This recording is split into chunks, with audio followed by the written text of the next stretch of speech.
जिंदगी में कुछ पल ऐसे आते हैं जिन्हें हम चाहकर भी अपनी याददाश्त से मिटा नहीं सकते। मुझे इख्तिलाफ है उन लोगों से जो कहते हैं कि वक्त हर जख्म को भर देता है। इंसानियत वहां दम तोड़ती है जहां किसी शख्स की मजबूरी दूसरों के लिए तमाशा बन जाए। इतनी ठोकरें मारने का शुक्रिया ऐ जिंदगी,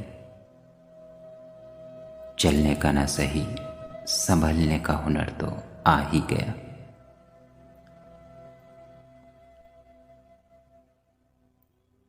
कुछ लोग मुस्कुराहटें बखेर कर भी ये एहसास नहीं होने देते